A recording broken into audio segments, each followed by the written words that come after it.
सभी को सिस्टम की स्क्रीन दिख रही है भाई? उपेंद्र, दिख रहा है? जी सर। ओके ओके ओके, ठीक है। तो कल मैंने स्टार्ट भी किया था, थोड़ा सा बताया भी था पर यूनिट सिस्टम के बारे में, थोड़ा सा हम आज और देखेंगे। पर यूनिट सिस्टम क्या है? ये per unit system, when we use per unit values in place of actual values, the system is called the per unit system. हालांकि कभी पूछेगा नहीं आपसे।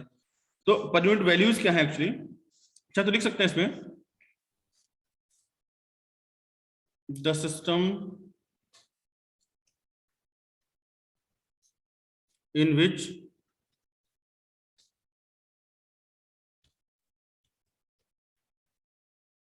we use per unit values in place of actual values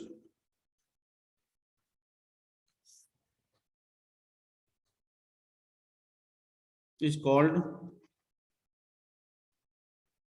per unit system, per called the per unit system, per unit। In short इसको हम लोग P dot U इस तरह से हम लोग डिनोट करते हैं, सिस्टम। और पर यूनिट वैल्यूज क्या है? पर यूनिट वैल्यूज किसी भी क्वांटिटी की पर यूनिट वैल्यूज। तो per unit values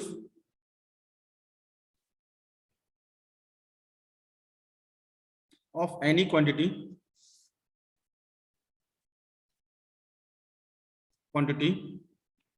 is defined as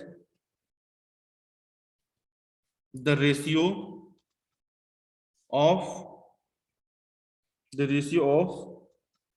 actual value in any unit। कल मैंने बताया था आप लोगों को, in any unit to the base or reference value, reference values in the same unit, in the same unit। ठीक है। तो जैसे कि परसेंटेज पढ़ा होगा सिस्टम आप लोगों ने, कि अगर परसेंटेज सिस्टम किसी का निकालना हो, तो जो आपकी बेस या रेफरेंस वैल्यू होती है उसको हम डिनोमिनेटर में रखेंगे, और जो एक्चुअल वैल्यू होगी उसको न्यूमरेटर में रखेंगे। ठीक है। और इंटू 100 करते हैं तो आपको मिल जाता है परसेंटेज। अगर हम इंटू 100 ना करें तो जो वैल्यू होगी परसेंटेज की जगह आपकी पर यूनिट वैल्यू में आपको कन्वर्ट हो जाएगी। ठीक है। अच्छा, जैसे कि किसी के मार्क्स मान लीजिए 300 आए हैं और 500 का टोटल है, तो 300 अपॉन 500 इंटू 100 करेंगे तो 60% उसके मार्क्स आपके आ जाएंगे। अगर उसको 100 से मल्टीप्लाई ना करें तो 300 अपॉन 500 इज इक्वल टू 0.6 आएगा उसका मीन्स। तो 0.6 is the per unit value of that marks. तो ये एक्चुअल में इसका मीनिंग है। नेक्स्ट बात करते हैं, इसको हम अगर फॉर्मूले से लिखना चाहें, तो इसको अगर फॉर्मूले में लिखना चाहें तो per unit value is equal to the actual value in any unit, the actual value in any unit and upon the base or reference value in same unit। Means अगर हम करंट की बेस वैल्यू, करंट का अगर हम पर unit value निकाल रहे हैं तो करंट की value ampere, kilo ampere, mega ampere में है। अगर एक्चुअल वैल्यू, तो उसकी बेस वैल्यू भी किलो एम्पियर, मेगा एम्पियर या फिर एम्पियर में होनी चाहिए, सेम यूनिट में होना चाहिए। ठीक है। और यहाँ पे कल मैंने एक नोट भी लिखाया था, उसमें आप एक नोट लिख लीजिएगा। इसमें नोट क्या है? नोट ये है कि the per unit values are unitless. Unitless, कोई यूनिट नहीं होगी, क्योंकि सेम यूनिट को अगर उसी यूनिट से अगर आप डिवाइड कर देंगे तो इसकी कोई यूनिट नहीं होगी। जैसे परसेंटेज होता है तो परसेंटेज की यूनिट नहीं होती। तो आप नहीं कह सकते 1 किलो परसेंट, 2 किलो परसेंट या 5 किलो परसेंट, ऐसा होता नहीं है। या 5 एम्पियर परसेंट, ऐसा नहीं होता। ठीक है। परसेंट परसेंट होता है, उसकी कोई यूनिट नहीं होती। ठीक है। तो इसी तरह पर यूनिट की भी कोई यूनिट आपकी नहीं होगी। ठीक है। अब ये वैल्यू निकालते कैसे हैं? तो हम लोगों के पास जो सिस्टम होता है, electrical system, the electrical system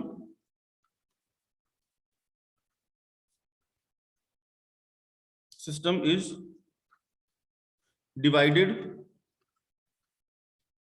into following two types. अभी टू टाइप्स क्या है, या तो सिंगल फेज सिस्टम होगा या फिर थ्री फेज सिस्टम होगा। तो अगर हम बात करते हैं first of all single phase system, single phase system, single phase system के बारे में अगर हम बात करते हैं, ठीक है, तो इसमें आपको दो चीजें कंसीडर करनी होती हैं, ठीक है। टू थिंग्स विल कंसीडर, कौन कौन सी? फर्स्ट, लेट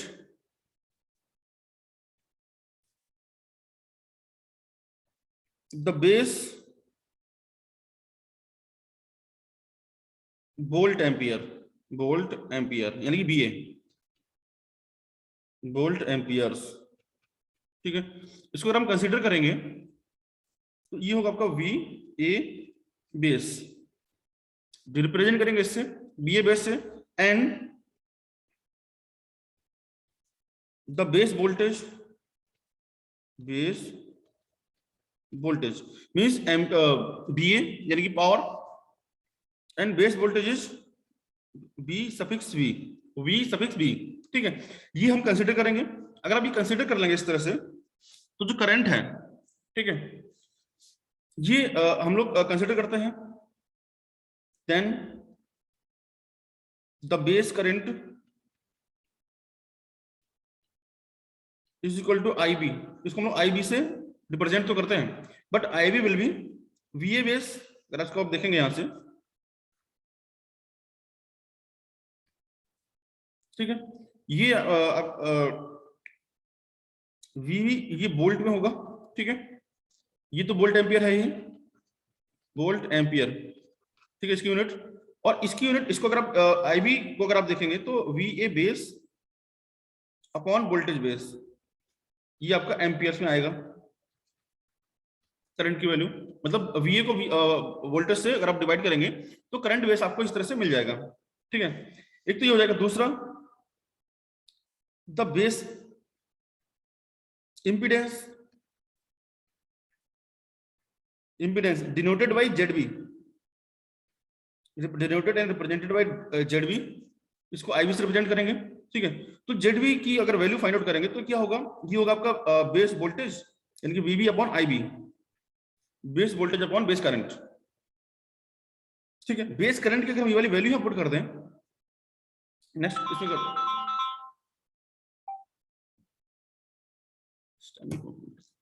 ठीक है, अगर हम ये वैल्यू पुट करें ZB की is equal to VV IB की अगर वैल्यू पुट करेंगे तो आपका ये हो जाएगा ZB equal to VB square upon VA base. जो पता ही आपको वोल्टेज स्क्वायर अपॉन पावर होता है, P स्क्वायर अपॉन V के फॉर्मूले से ही आप इसको इस तरह से ये निकाल सकते हैं, ठीक है। तो Z बेस भी आपका वोल्टेज बेस के स्क्वायर अपॉन जो VA का बेस है यानी जो पावर है, इसको आप टोटल अपरेंट पावर के रूप में इसको डिनोट कर सकते हैं। VA यहाँ पे पावर तो है, लेकिन ये टोटल अपरेंट पावर होगी, ये आपकी एक्टिव पावर नहीं होगी। It is not active power, it is a total apparent power, ठीक है। तो ये आपका voltage base square upon power base, इस तरह से आप इसको डिनोट कर सकते हैं। और ये जो आपकी वैल्यू है बेस वोल्टेज की, ये ओम में होगी, OHM ओम, ठीक है, ये आपकी वैल्यू ओम्स में होगी। ये जो वैल्यू है ये ओम्स में ही होगी भाई। वोल्टेज को अगर आप करंट से डिवाइड करेंगे, वोल्टेज अगर वोल्ट में है, करंट एम्पियर में है, तो आपकी जो वैल्यू है इसकी ये OHMS ओम्स, ये ओम्स में आएगा, ठीक है। अब अगर आपको if the actual impedance is Z ohm, ठीक है, अगर एक्चुअल इंपीडेंस अगर आपका Z ओम है, then the per unit impedance, the per unit impedance will be Z denoted by Z per unit, Z P dot U dot से हम इसको denote करते हैं, ठीक है।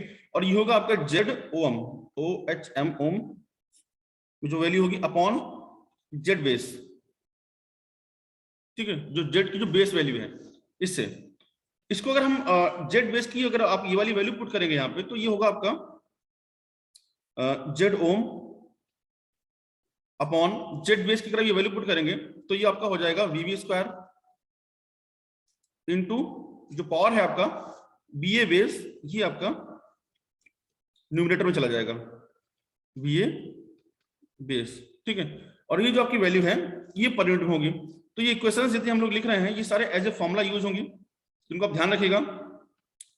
इसको मान लें अगर क्वेश्चन नंबर 1, खास करके आप इस फॉर्मूले को तो याद रखिएगा, it is a very important formula, क्योंकि जनरली जितने भी इंपीडेंस हम पर यूनिट इंपीडेंस डायग्राम ड्रॉ करेंगे, तो per unit impedance diagram draw करने के लिए जितने भी आपके इंपीडेंसेस हैं या रिएक्टेंसेस हैं उनको पर यूनिट में लिखना पड़ेगा। उसको निकालने के लिए आपको ये फॉर्मूला यूज करना पड़ेगा, V A base upon VV square, क्योंकि वी ए बेस और वीवी ये हम कंसीडर करते हैं, ठीक है। This will be considered in any electrical circuit या एनी पावर सिस्टम, ठीक है। उसके अकॉर्डिंग जो भी पर यूनिट जो भी इंपीडेंसेस गिवन होंगे, जनरली इंपीडेंस आपको ओम में गिवन होंगे, ठीक है। ओम से पर यूनिट कन्वर्ट करने के आपको जेड बेस से डिवाइड करना पड़ेगा। तो आपको ये जेड बेस निकालने की जरूरत नहीं है कि वीवी स्क्वायर अपॉन वीए करके जेड बेस निकालें फिर हम उसको डिवाइड करेंगे, नहीं, आप डायरेक्टली इस फॉर्मूले का यूज करेंगे, B upon VV square. Z base अब हर बार नहीं निकालेंगे, क्योंकि हर इसके लिए हर कंपोनेंट के लिए जेड बेस अलग अलग होगा, तो अब हर बार जेड बेस निकालने नहीं जाएंगे, वी अपॉन वीवी स्क्वायर के फॉर्मूले से आप इसको डायरेक्टली निकाल लेंगे, ठीक है। ये इंपॉर्टेंट फॉर्मूला है। अब बात करते हैं यहाँ पे, अगर एक्चुअल पावर, ये तो हमारा एक आइडियल पावर सिस्टम हो गया जिसमें आपका जो वोल्टेज है ये वोल्ट में होगा, करंट एम्पियर में होगा, और पावर आपकी वोल्ट एम्पियर में होगी। जनरली ऐसा नहीं होता है। जनरली हमारे पास जो पावर सिस्टम होता है, सिंगल फेज हो या थ्री फेज, उसमें आपकी जो पावर होती है वो मेगा वोल्ट एम्पियर में होती है। जनरली जो पावर होती है that is comes in mega volt ampere, ठीक है। जो पावर सिस्टम्स होते हैं उनमें पावर आपकी मेगा वोल्ट एम्पियर में होगी, ठीक है। तो मेगा वोल्ट एम्पियर में इसको आगे नीचे लिख सकते हैं, इसमें इन actual power system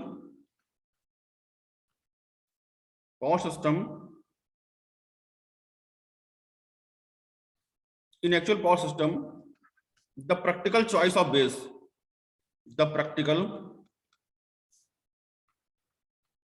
choice of base values,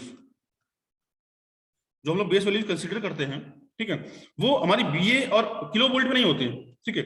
ये होंगी आपकी मेगा वोल्ट एम्पियर और किलो वोल्ट में, ठीक है। The base mega volt ampere, कोई आया तो नहीं है बैकग्राउंड में, नहीं, ठीक है। तो the choice of base volt ampere, the base mega volt ampere, base mega volt ampere,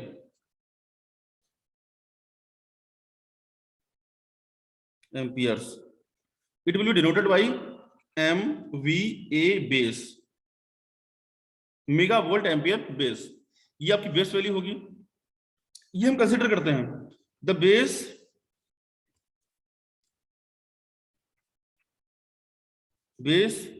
kilo volt ampere,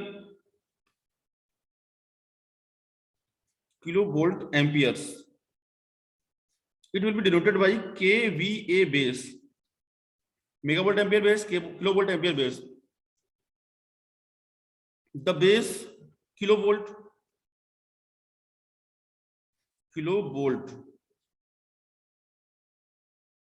the base kilo volts, it will B denoted by small के एंड कैपिटल बी। ये ध्यान रखिएगा इनका डिनोशन, ठीक है। यहां पर भी आपका जो ये के हमने यूज किया ना, ये के आपका स्मॉल के होगा। मेगा में एम बड़ा होता है, लेकिन किलो में जो के है आपका ये स्मॉल होगा, स्मॉल के capital V and capital A. थोड़ा सा आप ध्यान रखिएगा इनके डिनोशन को, इसमें अक्सर गड़बड़ हो जाता है, ठीक है। ये आपका स्मॉल के और कैपिटल बी, ठीक है। देन द बेस करंट, ये तो हम लोग, ये तो हमारा कंसिडरेशन होता है, ये हमने ये माना हुआ है, ठीक है। Then the base current denoted by IB, it will be, अगर हम किलो वोल्ट एम्पियर से करेंगे, KVA बेस अपॉन KB, ये बेस रहेगा, ठीक है। इसको इस तरह से लिख सकते हैं, केवी बेस, केवी बेस, ठीक है। Kilo volt ampere upon kilo volt करेंगे, इनकी यूनिट का आप विशेष ध्यान रखिएगा, ठीक है, इनकी यूनिट का आप लोग विशेष ध्यान रखेंगे, ठीक है। और अगर kilo volt ampere upon kilo volt है तो किलो से किलो कैंसिल होगा, वोल्ट से वोल्ट जाएगा, तो आपकी जो यूनिट आएगी वो आपकी आपकी एम्पियर्स, एम्पियर्स, ठीक है। इसी में कंटिन्यूएशन में अगर हम लिखें I B equal to kilo volt की जगह हम लिखते हैं यहाँ पे mega volt, mega volt ampere base upon kilo volt base. अगर आप इस तरह से करते हैं तो आप देखें वोल्टेज से वोल्टेज कैंसिल होगा, किलो से मेगा जाएगा तो किलो बचेगा यहाँ पे, ठीक है, आप ध्यान रखिएगा उसको।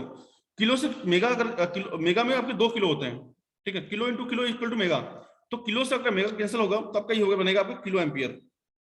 इक्वल मत लिखें इसको, इसकी यूनिट लिखना है हमको, तो हम इसको लिख सकते हैं इस तरह से, किलो एम्पियर, किलो एम्पियर के ए, ठीक है। या फिर हम इसको इस तरह से लिख सकते हैं 1000 MVA base upon KB base amperes, ठीक है, इस तरह से एम्पियर्स। या तो इसको किलो एम्पियर लिखेंगे, अगर 1000 मल्टीप्लाई करके लिखें तो फिर इसको एम्पियर्स लिख सकते हैं इस तरह से। तो ये वैल्यू आप ध्यान रखिएगा, ये डिनोशन ध्यान रखिएगा कि MVA को किलो वोल्ट से अगर डिवाइड करेंगे तो करंट किलो एम्पियर में आएगी, या तो 1000 से हम इसको मल्टीप्लाई करेंगे तब आपका एम्पियर में कन्वर्ट होगा। तो ये कन्वर्जन ध्यान रखिएगा, क्योंकि इसका काफी ज्यादा ये काफी रोल प्ले करने वाला है इनके क्वेश्चंस में। नेक्स्ट बात करते हैं इसका जो इंपीडेंस है, इस जो फॉर्मूला है इसको अंडरलाइन करते हैं क्योंकि इंपॉर्टेंट है ये फॉर्मूला, इसको हम लोग डायरेक्टली एमबीए में ही हम लोग यूज करते हैं किलो, क्योंकि जितना भी पावर होगा वो आपका एमबीए बेस में ही होगा, किलो वोल्ट बेस में नहीं होगा। Now base impedance, base impedance Z B, it will be, Z B क्या होगा आपका, अगर आप इसको kilo volt base upon kilo ampere या इस तरह से करें,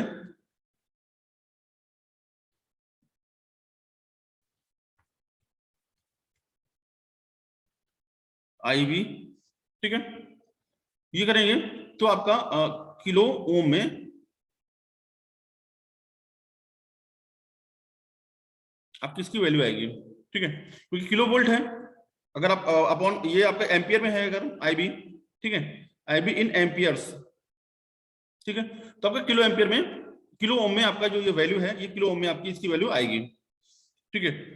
इसी को अगर हम लिखना चाहें आई वी की जो आपकी वैल्यू है, अगर एक किलो एम्पियर में अगर हम लिख दें यहाँ पर kilo volt base upon I V in kilo ampere, अगर किलो एम्पियर में है अगर आपकी आई वी, तो आपका जो ये वैल्यू है ये ओम में आएगी, ठीक है। इन सब चीजों का थोड़ा ध्यान रखिएगा क्योंकि यूनिट्स का विशेष तौर पे ध्यान रखना पड़ता है इस तरह से, ठीक है। तो ये हो जाएगा आपका इस तरह से, या फिर आप इसको लिख सकते हैं इस तरह से 1000 into kilo volt upon I B, ठीक है। ये आई बी जो है आपका ये एम्पियर्स में है, तो इसकी जो वैल्यू है ये ओम में आएगी, जेड बेस की वैल्यू ओम में ये आएगी, ठीक है। इस तरह से आप इसको लिख सकते हैं। अब ये आईबी की जो वैल्यू है एम्पियर्स में, आईबी की एम्पियर्स की जो वैल्यू है, अगर मैं ये वाली वैल्यू पुट कर दूं, कहां गया पीछे से, अगर ये वैल्यू अगर हम पुट करते हैं,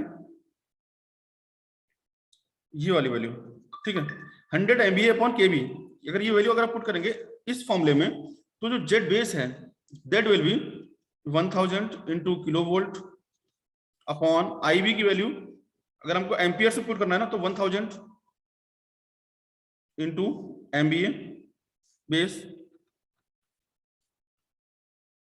एमबीए बेस, और ये आपका होगा डिवाइड बाई क्या था इसके नीचे, केबी बेस। तो ये 100 से 100 कैंसिल होगा, केबी पर जाके स्क्वायर होगा, तो ये होगा आपका केबी स्क्वायर अपॉन एमबीए बेस, ये बेस का ध्यान रखिएगा, ये बेस है, ठीक है, ये आपका ओम में आएगा। तो इस फॉर्मूले का हम इस पे स्पेशली यूज करते हैं, केबी स्क्वायर अपॉन एमबीए करेंगे तो डायरेक्टली आपको ओम में ही जेड बेस आपको मिलने वाला है, ठीक है, 1000 का कोई इसमें वो नहीं रहेगा। या फिर जो जेड बेस का जो फॉर्मूला है जो आपका बन के आता है फाइनली, थोड़ा सा ऐसे लिख लें, थोड़ा सा इसको हमको अंडरलाइन करना है। Implies that Z base equal to, इस फॉर्मूले को अंडरलाइन कर लें क्योंकि इस फॉर्मूले को हम लोग विशेष तौर पे हम इसको यूज करने वाले हैं, ठीक है।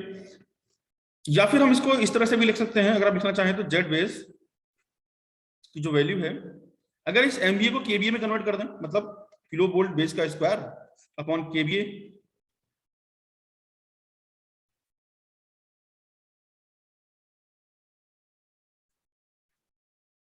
केबीए बेस, अगर आप इस तरह से करेंगे तो केबीए बेस को एमबीए में कन्वर्ट करने के लिए आपको क्या करना पड़ेगा, 1000 से मल्टीप्लाई करना पड़ेगा, इंटू 1000 करना पड़ेगा, ठीक है। तब आपका ये ओम में इसकी वैल्यू आएगी। तो इसको हम जनरली यूज नहीं करते, ज्यादातर आपका ये फॉर्मूला जेड बेस निकालने के लिए ये फॉर्मूला आपका यूज होगा, ठीक है। अब अगर जेड पर यूनिट इंपीडेंस अगर निकालना हो, per unit impedance Z base, sorry Z per unit denoted by Z per unit, it will be Z ohm, formula वही अपॉन जेड बेस, ठीक है। तो जेड ओम का जो फॉर्मूला, जेड बेस का जो फॉर्मूला है Z O H M S ohms, ये तो एज इट इज रहने वाला है। जो फॉर्मूला है आपका जेड बेस का, इस फॉर्मूले को अगर आप यहां लिखेंगे तो अपॉन में केवी स्क्वायर तो नीचे आ जाएगा, into MBA base, MBA base ये आपका यहां पे आ जाएगा। इस फॉर्मूले का स्पेशली यूज होगा, इसका इतना यूज होगा जितना किसी और फॉर्मूले का यूज नहीं होने वाला है, तो इसको आप अंडरलाइन कर लें, मोस्ट इंपोर्टेंट फॉर्मूला है ये, ठीक है। हालांकि इसको मैं जब कल आप लोग परसों आप लोग ऑफलाइन आओगे तभी मैं इसको थोड़ा सा रिवाइज कराऊंगा कि ये इंपॉर्टेंट है टॉपिक पूरे के पूरे पावर सिस्टम एनालिसिस या पावर सिस्टम 2 का, ठीक है। इस फॉर्मूले का विशेष तौर पे यूज होगा क्योंकि ओ में गिवन होगा, एमबीए बेस सिलेक्ट करेंगे केबी बेस आप भी सिलेक्ट करेंगे, तो जेड पर यूनिट आपको उस तरह से निकालना पड़ेगा। दूसरी बात, तो ये हो गया आपका, इस फॉर्मूले का यूज करते हैं, या फिर हम इसको इस तरह से भी थोड़ा सा लिखना चाहे लिख सकते हैं, हालांकि इसका हम ज्यादा यूज करते नहीं है इस फॉर्मूले का, जेड ओम इंटू केबीए की जगह आप एमबीए कर दें, एमबीए की जगह केबीए कर देते हैं, बेस अपॉन केबी बेस का स्क्वायर इंटू 1000। तो इसका हम ज्यादा यूज नहीं करते क्योंकि हम लोग एमबीए सिलेक्ट करते हैं, केबी सिलेक्ट करते हैं, केबी सिलेक्ट पावर सिस्टम में नहीं करते जनरली, ठीक है। एक तो ये हो गया। दूसरा जो फॉर्मूला है, ये तो था आपका सिंगल फेज सिस्टम के लिए। अगर सिंगल फेज सिस्टम है तो हम इस फॉर्मूले को जनरली यूज करते हैं। अगर आपका सिस्टम 3 फेज है, if we are using a 3 phase system in 3 phase system, अगर आप यूज करेंगे तो 3 फेज सिस्टम में भी अब मेगा वोल्ट एम्पियर और किलो वोल्ट एम्पियर से ही हम इसको डायरेक्टली लेके चलते हैं, क्योंकि 3 फेज सिस्टम में volt ampere kilo volt ampere नहीं होता जनरली। आप देखेंगे जो पावर सिस्टम्स होते हैं, जितने भी आपके सबस्टेशंस होते हैं, वो मेगा वोल्ट एम्पियर है, मेगावाट में ही पावर्स ड्रॉ करते हैं, या पावर्स की जो रेटिंग होती है मेगावाट में होती है, और ट्रांसफार्मर की रेटिंग मेगा वोल्ट एम्पियर में होती है, एमबीए, ठीक है। तो उस तरह से हम लोग इसको देखेंगे और सिलेक्ट करेंगे हम लोग इसमें the 3 phase mega volt amperes, MBA base, ठीक है। And line to line voltage, line to line base voltage, line to line base kilo voltage, suppose this is KV base, ठीक है। एज्यूमिंग स्टार कनेक्शन, ये लिखना भी जरूरी है, assuming star connection. क्या मतलब है स्टार डेल्टा कनेक्शन में, डिफरेंस क्या है, डिफरेंस बताता हूं आप लोगों को। हालांकि दोनों में फॉर्मूले में कोई डिफरेंस नहीं आएगा। Assuming star connection, star connection में क्या होगा कि जो आपकी लाइन वोल्टेज है VL, ठीक है, दैट इज जो फेज वोल्टेज है उसके अपॉन में √3 होगी, एक √3 टाइम्स होगी, सॉरी √3 अपॉन में क्यों होगी, √3 टाइम्स ऑफ फेज वोल्टेज होगा, ठीक है। और जो आपकी लाइन करंट है IL, वो डायरेक्टली आपकी IP यानी कि फेज करंट के इक्वल होता है, ठीक है। ये पता होगा आप लोगों को, स्टार डेल्टा कनेक्शन में ये इस तरह से रहता है, ठीक है। तो जब बात करते हैं इसमें बेस करंट की, तो हम इसको कंसीडरेशन में लेके चलते हैं। जो आपका बेस करंट होगा IB, that will be equal to 1000 into MBA base upon under √3 10 minute हो जाएगा कन्वर्ट। √3 केवी बेस, केवी बेस। अब ये फॉर्मूला आया क्यों एक्चुअली, क्योंकि जो ये पावर होती है एमबीए बेस, ये आपकी जो 3 फेज पावर की हम बात करते हैं, तो 3 इंटू जो पावर होगी ये 3 इंटू एमबीए होगा, ठीक है। और ये √3 डिवाइड करेंगे तो अपॉन में √3 रह जाता है, ठीक है। तो ये आप इसको ध्यान रखिएगा, ये आपका जो करंट बेस का फॉर्मूला यही रहेगा, ठीक है। और जो बेस इंपीडेंस है, मोस्ट इंपॉर्टेंट थिंग वही है, बेस इंपीडेंस। क्योंकि करंट हमको निकालना नहीं होता, जनरली जो हम डायग्राम बनाते हैं तो करंट निकालना नहीं होता, निकालना होता है हमको actually base impedance. impedance, base impedance ZB, that will be equal to base voltage, अब डालने से क्या फायदा तुम्हारा, base voltage KB base upon, अगर आप IV करेंगे तो ये आपको मिलेगा किलो एम्पियर में, सॉरी किलो ओम में ये आपकी वैल्यू आएगी। या फिर आप इसको इस तरह से कर लें, ZB इक्वल टू, अच्छा ये जो करंट है इसमें भी आपको √3 करना पड़ेगा, ठीक है, √3 IV KB अपॉन √3 IV, ठीक है, किलो एम्पियर में आएगा। अगर इसमें 1000 से मल्टीप्लाई कर दें, KB base upon √3 IV, then it will be kilo ohm, ठीक है, इंटू 1000, आपको ओम में इसकी वैल्यू ये मिल जाएगी, ठीक है। ये √3 डिवाइड क्यों करना पड़ा, क्योंकि जो आपकी लाइन वोल्टेज है वो है आपकी केवी, फेज वोल्टेज में कन्वर्ट करेंगे तो फेज वोल्टेज VL अपॉन √3 होगा, मतलब केवी अपॉन √3 होगा। इसी वजह से ये जो आपका नीचे √3 आया है, KV upon √3 into IV upon IB करेंगे, तब आपका ये जो इंपीडेंस है पर फेज वो आपको तब मिलेगा, ठीक है। अब इसमें आप अगर IB की वैल्यू पुट करेंगे, जो कि हम लोगों ने ये फाइंड आउट की थी, तो आपका जेड बेस हो जाएगा KB base into 1000 upon √3 1000 into MBA into MBA base upon क्या था आपका √3 KB बेस, ठीक है। ये आपका इस तरह से रहेगा। और हाँ √3 यहाँ पे और भी, तो √3 इतना IB वैल्यू पुट किया ना, तो √3 और रहेगा यहाँ पे, ठीक है। तो आप देखेंगे ये 1000 से 1000 कट जाएगा, 1000 से ये 1000 कट गया, इस √3 से ये √3 चला गया, ठीक है। तो अल्टीमेटली बचा क्या, अल्टीमेटली बचा इसमें यहाँ पर Z base equal to KV base का स्क्वायर अपॉन MBA बेस, ठीक है। तो इसीलिए ये जो फॉर्मूला आप लोगों को दिखाई दे रहा है, ये फॉर्मूला इसी वजह से सेम आया है। आप देखेंगे सिंगल फेज सिस्टम में जो फॉर्मूला था, सिंगल फेज फॉर्मूला आप देखेंगे तो वो भी एग्जैक्टली सेम था जिस तरह से आपका 3 फेज फॉर्मूला आया है, ठीक है। तो इस फॉर्मूले को हम लोग स्पेशली यूज करते हैं। देखिए 3 फेज फॉर्मूला वही था, ये तो था आपका पर यूनिट का फॉर्मूला था ना, हाँ ये फॉर्मूला सेम आया है, ठीक है। KV square upon MBA base Z B, यहाँ पे KV square upon MBA base, ठीक है। तो सिंगल फेज और 3 फेज फॉर्मूला दोनों में सेम आता है जेड बेस का खास करके, और इसी वजह से जो आपका जेड पर यूनिट है उसका फॉर्मूला भी सेम ही आने वाला है। Z per unit is equal to आपका Z ohm, ohms upon Z base, और ये होगा आपका Z per unit is equal to Z OHMS ohms into MBA base upon KB square, KB base का स्क्वायर, ठीक है। तो ये फॉर्मूला दोनों के केस में सेम आएगा, चाहे 3 फेज सप्लाई हो या सिंगल फेज सप्लाई हो, ठीक है। तो यही वजह है कि हम लोग इसमें 3 फेज को सिंगल फेज कंसीडर करके सिंगल लाइन डायग्राम बना के उसका कैलकुलेशन करके और उसको 3 से मल्टीप्लाई करके आप इजीली उसमें पावर कंजम्पशन, फॉल्ट कैलकुलेशन, सारे कैलकुलेशन हम उस तरह से इसके कर लेते हैं, ठीक है। तो ये फॉर्मूला आप देखेंगे सिंगल फेज के केस में भी सेम था, Z ohm into MBA base upon KB square, और यहाँ भी आप देखेंगे तो Z ohm into MBA base upon KB square, आपका फॉर्मूला एग्जैक्टली यही आने वाला है, ठीक है। तो ये था आपका पर यूनिट सिस्टम। अब हम आगे जो क्वेश्चंस है, हालांकि अब आप ऑफलाइन आएंगे आप लोग सब लोग परसों, तो मैं इसको एक बार और रिवाइज करा दूंगा कि किस तरह से करना है। इसके बाद जो मैंने आप लोगों को लास्ट क्लास में इंपीडेंस डायग्राम्स बनवाए थे, पर यूनिट इंपीडेंस डायग्राम, अब हम उसका पर यूनिट इंपीडेंस डायग्राम बनाएंगे, क्योंकि अभी तक हम लोगों ने सिर्फ इंपीडेंस डायग्राम और रिएक्टेंस डायग्राम बनाए थे। अब हम बनाएंगे पर unit impedance per unit reactance diagram, जिसमें हम उसके इक्विवेलेंट जो भी आपके वैल्यूज होंगे कुछ गिवन उनके ओम में होंगे, उनके ओम को हम लोग पर यूनिट में कन्वर्ट करके इस तरह से ये करेंगे। यार अब श्रीवास्तव जाके क्या फायदा। ठीक है, तो आज के लिए हम लोग इसको इतना ही रखते हैं, इससे पहले कि ये ऑटोमेटिक शट डाउन हो जाए, है ना। अटेंडेंस वाला काम कर लेते हैं।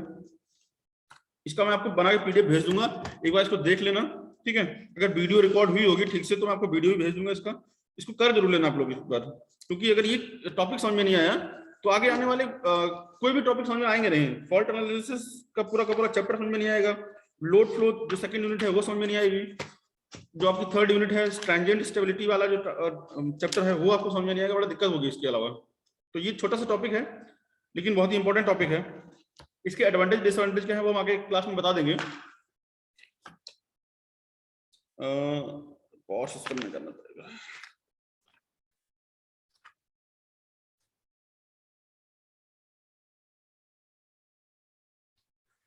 अटेंडेंस तो यार जो लोग रजिस्टर्ड होंगे, आज है 9 तारीख 02, कौन कौन आया? अभिषेक तोमर, आकाश सिंह, ठीक है मैं देख के लगा दे रहा हूँ अटेंडेंस।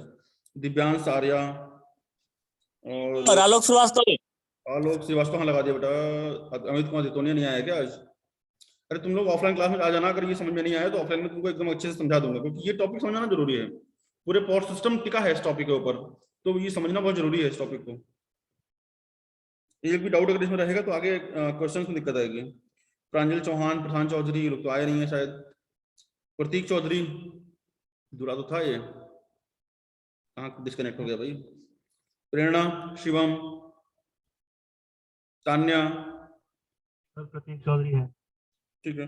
उत्कर्ष और उपेंद्र, ठीक है। अब अटेंडेंस में मिले ना मिले जो भी है, लेकिन क्लास में आप लोग आते रहना, चुपचाप क्लास करते रहो, बाकी तो बात की बात है, पढ़ाई तो करनी ही पड़ेगी, ठीक है। तो आज को हम लोग इसको इतना ही रखते हैं, बाकी आप लोग इसको थोड़ा सा देख लीजिएगा, इसको रिवाइज जरूर करना एक बार। मैं इसका पीडीएफ, इसका वीडियो भी मैं आपको भेज दूंगा, ठीक है।